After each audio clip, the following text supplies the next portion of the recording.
Bisa ketolong isi itu betul. Mulai sebelum memulai pelajaran kita pada hari ini, mari kita bersama dalam doa. Ya Tuhan, terima kasih kami sudah berkumpul di kelas ini untuk memulai pelajaran kami. Kiranya Engkau memberkati kami dari awal, pertengahan hingga berakhirnya nanti. Terima kasih Tuhan. Haleluya. Amin. Amin.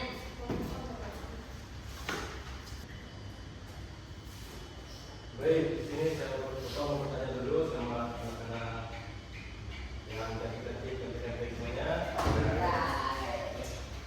Di sini kan Bapak bawa tentang kasih. Bisa jelaskan sedikit tentang kasih itu?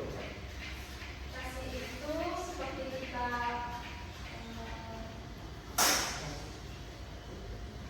empati lah kepada sesama. Misalnya, contohnya, ada teman kita yang sedang sakit atau butuh pertolongan, kita dapat menolong teman kita tanpa memandang dia latar belakangnya ini seperti apa. Kita menolongnya dengan ikhlas. Untuk makeup ya. Ya baik, ada lagi untuk urusan politik ya, coba. Menurut aku, kasih itu seperti jika teman kita menjalan pulpen, terus kita kasih ke dia. Oh gitu ya. Oke, baiklah. Di sini politik kasih itu ya memang bisa seperti dijelaskan sama Sheila dan Olid, bahwa kasih itu saling membantu teman, ngasih orang lain. Dan selanjutnya lagi untuk Bapak mau jelaskan di sini tujuan pelajaran. Jadi di sini memahami arti kasih, siswa akan mengenali apa itu kasih dalam kehidupan sehari-hari, perasaan dan sikap peduli. Yang kedua untuk mengetahui contoh kasih. Siswa dapat menyebutkan contoh konkret kasih dari rumah, sekolah, dan lingkungan. Nah, di sini Bapak mau jelaskan sedikit kasih di rumah itu bagaimana kita lalu ngasih orang tua kita, mengatur orang tua kita dalam rumah, yang mengurus rumah, semacam itu kan contoh kasih di orang tua di rumah.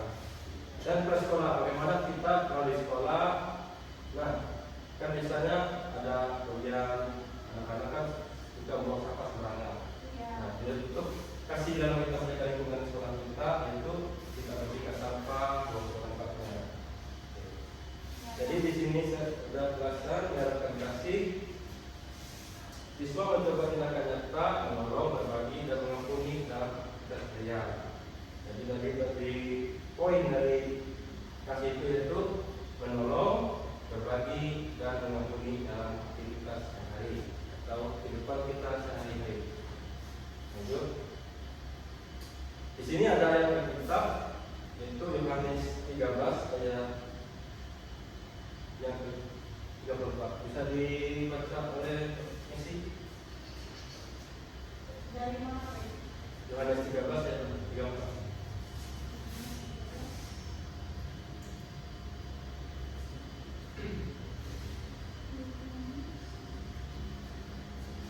Yohanes 34. Yohanes siapa saya Ya, tidak.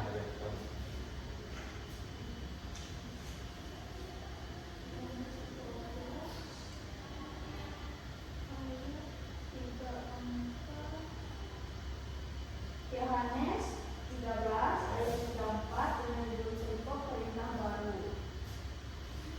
Aku memberikan perintah baru kepada kamu, yaitu supaya kamu saling mengasihi, sama seperti aku telah mengasihi kamu.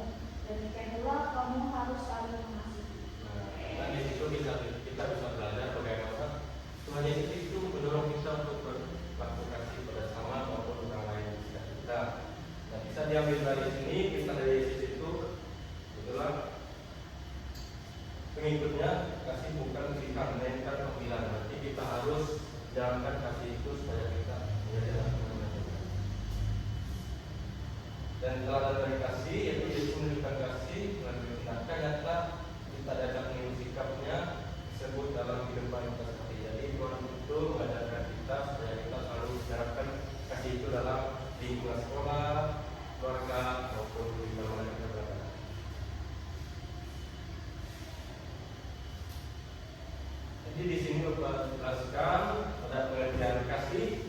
kasih adalah sikap peduli.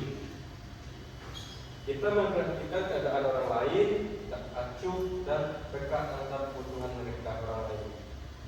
Yang kedua, kasih adalah tindakan nyata. Kasih diwujudkan lewat menolong, berbagi dan membantu tanpa menunggu pujian. Dan yang ketiga, kasih dengan tulus. Nah, bisa dijelaskan oleh Menteri kasih dengan tulus itu apa?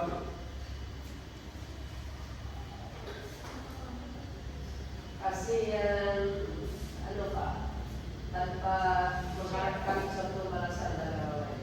Ya. Baik, ya. Di sini berbuat kasih berasal dari hati tanpa pamrih, ikhlas untuk berbagi kita bersama. Oke, nah, seperti tadi ya. Nah, ciri dari kasih, orang yang mengasihi itu suka menolong seperti tadi, menjelaskan kepada orang lain dengan senang hati tanpa disuruh, ramah dan baik hati, tidak sopan dan menjaga kesalahan teman tetap orang di sekitar kita. Yang ketiga itu mengampuni, tidak menyimpan dendam, bersedia memberi kesempatan kedua orang lain.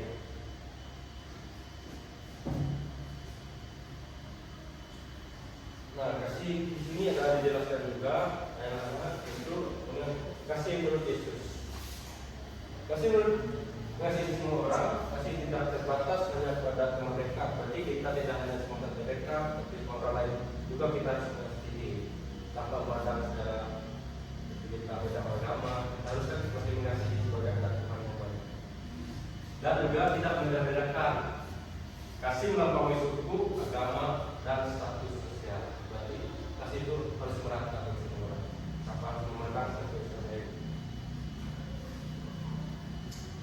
Dan juga mau berkorban, kadang kita beri atau mengalah dari kebaikan orang lain.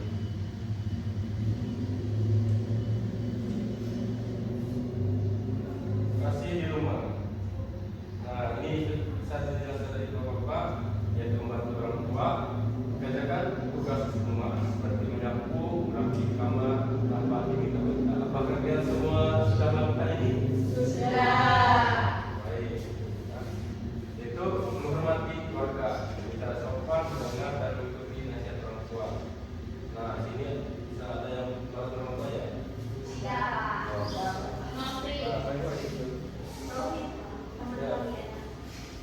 Itu mengasihi saudara, berbagi, tidak bertengkar, saling membantu satu sama lain.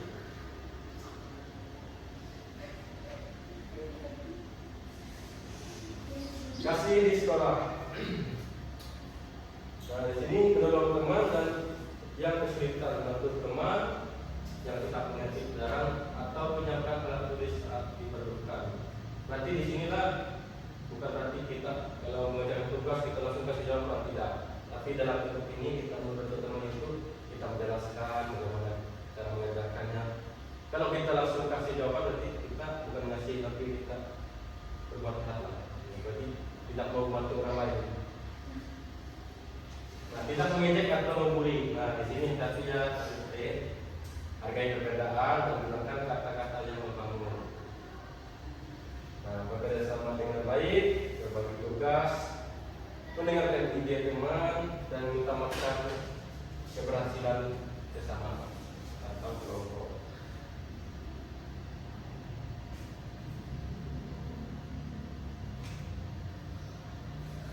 Ini kasih lingkungan, menjaga kebersihan, membuang sampah pada tempatnya, dan ikut kerja bakti. Apakah ada yang sudah melakukannya? Sudah ditolak Pak. Ya, tidak. Menyapu biasanya Pak. Ada tiket. Itu menolong tetangga. Bantu tetangga saat mereka kebutuhan, misalkan saat kerja bakti atau sakit. Jadi di sini kita disuruh saling membantu, terutama dalam lingkungan keluarga atau tetangga kita. Jika ada kesulitan, kita harus menyempati untuk membantu orang lain.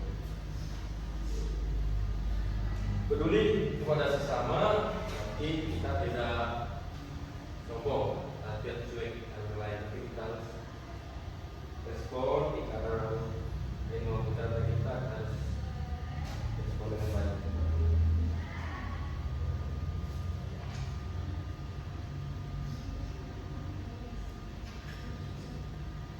Nah, ini ada contoh nyata dari kasih, yaitu menolong teman yang jatuh.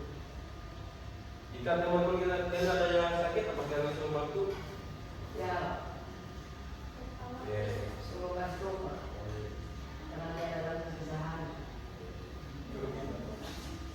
Yaitu yang kedua berbagi makan. Nah, ini kan ya bapak bekal apa yang sering membagi untuk teman-teman. Itu menghibur teman yang sedih. Jadi kita menemani dengan dan memberi kata-kata yang menyenangkan.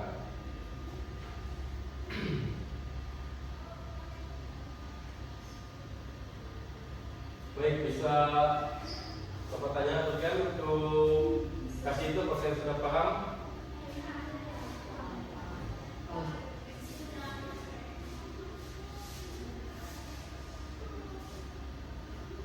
Nah, jadi sini ada kesimpulan dari kasih, yaitu kasih adalah perintah Tuhan yang harus dilakukan oleh semua orang. Kasih harus ditunjukkan melalui tindakan, nyata, bukan hanya kata-kata, dan kasih harus dilakukan setiap hari pada orang tanpa beda-bedakan. Jadi itu kesimpulan dari pembelajaran hari ini, yaitu kasih itu. Jadi kita harus mengasihi sesama apa yang kita dengarkan dan selalu praktekkan dalam kehidupan kita sehari. Nah, mungkin itu saja saya